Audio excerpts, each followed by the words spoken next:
ይህ ቁርአንና መጽሐፍ ቅዱስ የተሰኘ ፕሮግራማችን ነው። በዚህ ፕሮግራም በቁርአንና በመጽሐፍ ቅዱስ መካከል ያሉትን ልዩነቶች እናያለን። በዛሬው ዕለት የምናየው በመጽሐፍ ቅዱስ መሰረት አይሁዳውያንና ክርስቲያኖች የተባረኩ ናቸው። ቁርአን ደግሞ ክርስቲያኖችና አይሁዳውያን የተረገሙ ናቸው ይላል። እስቲ ወደ ክፍሉ እንሄድና ከመጽሐፍ ቅዱስም ከቁርአንም ከሐዲስም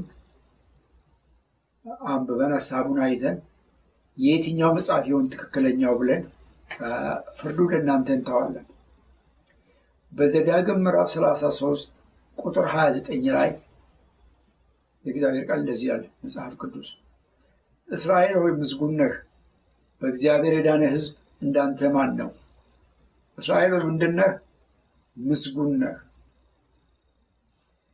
በዘኍልቍ ምዕራፍ 22 4-6 በምናይበት ጊዜ በለዓቅ የተባለ የሞዓብ ንጉሥ በለዓምን አስጠርቶ እስራኤላውያንን ርገምልኝ ብሎት ነበር። ታሪኩን ታውቃላችሁ ብዬ አስባለሁ። እና በለዓም ገንዘብ ተቀብሎ ለመርገም መጣ። ከዛ ለመርገም እንደቆመ እግዚአብሔር አንደበቱን ለወጠው።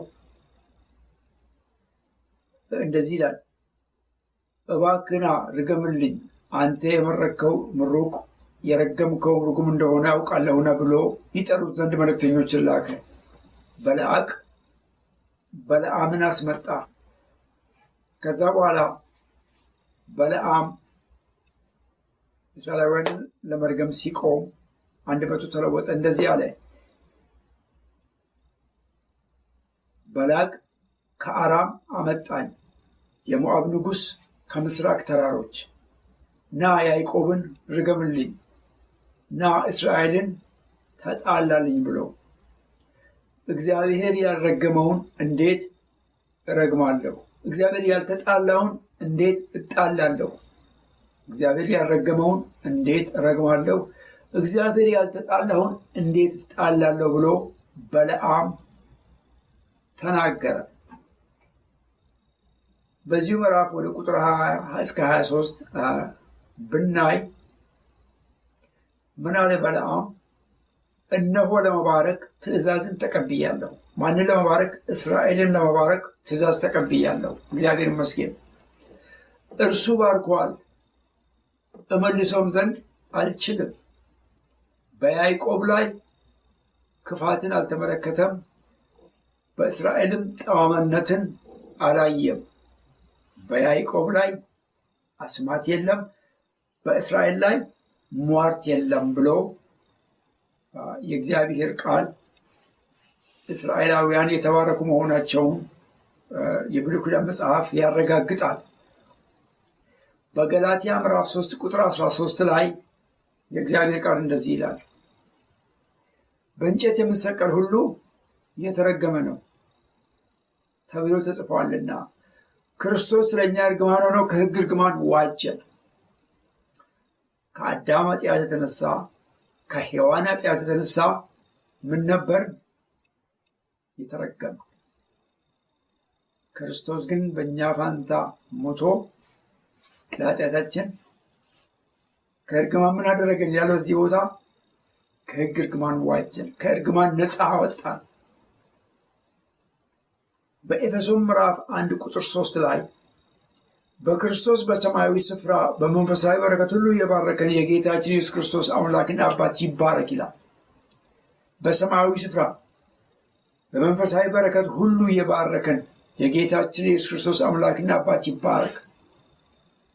በዚህም ክፍል ምንድን ነው የሚለው?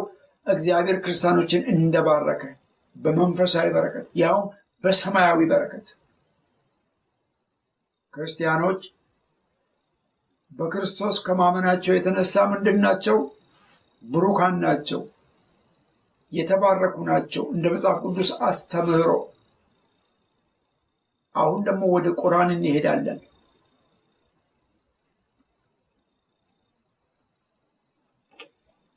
በአራተኛው ሱረቱ አልኒሳ በሚባለው መጽሐፍ ቁጥር 51 እስከ 52 እንደዚህ ይላል። ወደ እነዚያ ከመጽሐፉ ዕድልን ወደ ተሰጡትም አላየህምን? በድግምትና በጣዖት ያምናሉ። ለእነዚያም ለካዱት እናንተ በመንገድ በሃይማኖት ከነዚያ ካመኑት ይበልጥ የቀናችሁ ናችሁ ይላሉ። እነዚያ አላህ የረገማቸው ናቸው። አላህም የረገመውን ሰው ለእርሱ ፈጽሞ ረዳት አታገኝለትም። እንግዲህ ቅድም ምን አይተናል? በዘዳግም መጽሐፍ ላይ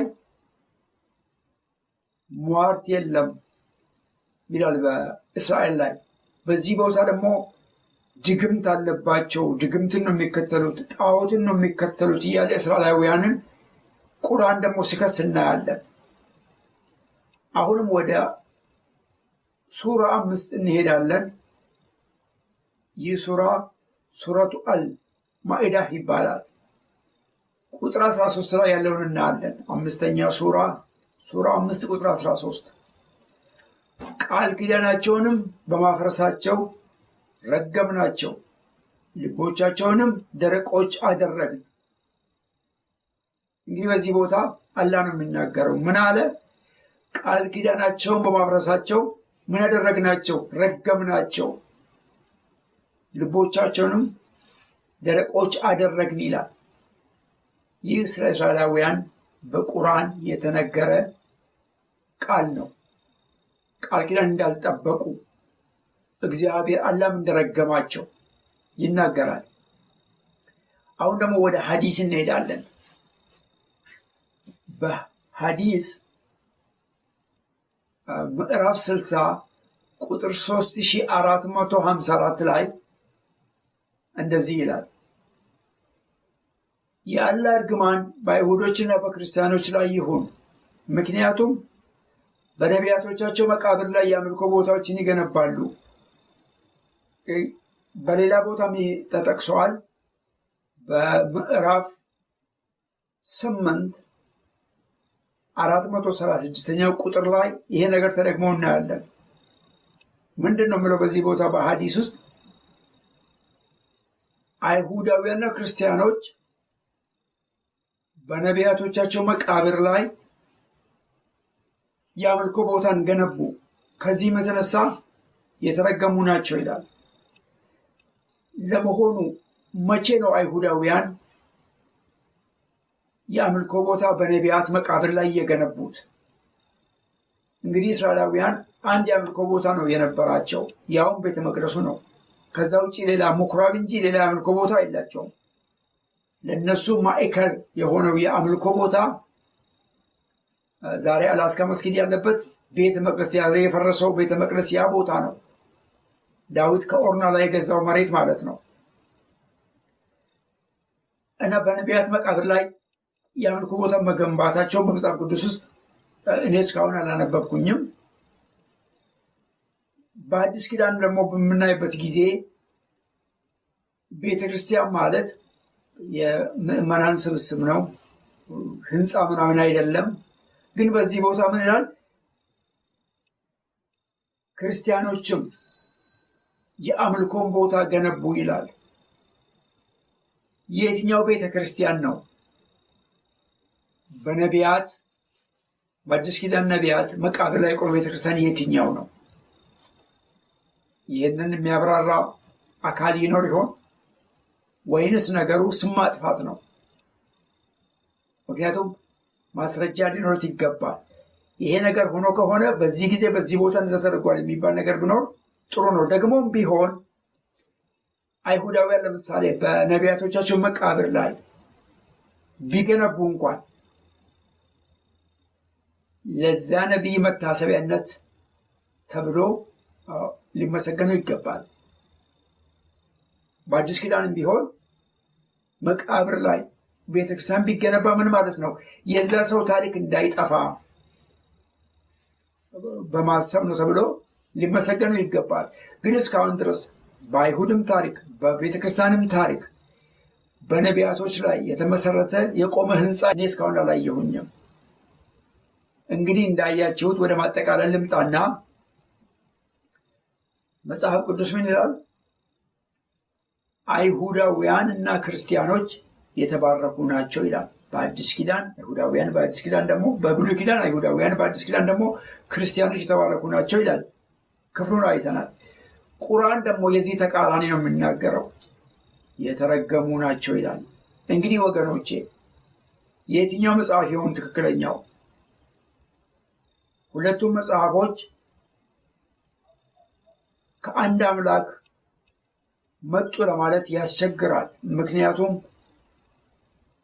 ብዙ ተቃርኖ በእነዚህ ሁለት መጽሐፎች መካከል አለ። አንዱ ልዩነት አይሁዳውያን ክርስቲያኖች ተባርከዋል ወይንስ ተረግመዋል የሚለው። በመጽሐፍ ቅዱስ መሰረት ተባርከዋል፣ በቁርአን መሰረት ደግሞ ተረግመዋል። ስለዚህ ከነዚህ ሁለቱ መጽሐፎች የትኛው መጽሐፍ ይሆን ትክክለኛው? ፍርዱን መልሱን ለእናንተ እንተዋለን። እንግዲህ በሚቀጥለው ጊዜም እንደዚሁ ሌላ ርዕስ እንወስድና በመጽሐፍ ቅዱስና በቁርአን መካከል ያለውን ልዩነት እናሳያለን። ሰው አይቶ ሊፈርድ ይገባዋል። የኛ መጽሐፍ ትክክል ነው፣ የኛ ደግሞ ትክክለኛ መጽሐፍ አይደለም ብሎ እያንዳንዱ ሰው ሊወስን ይገባዋል። እኛ ስራችን ያየነውን ማሳየት። በሚቀጥለው ጊዜ በሌላ ፕሮግራም እንገናኛለን። እግዚአብሔር ይባርካችሁ። ደህና ቆዩልን።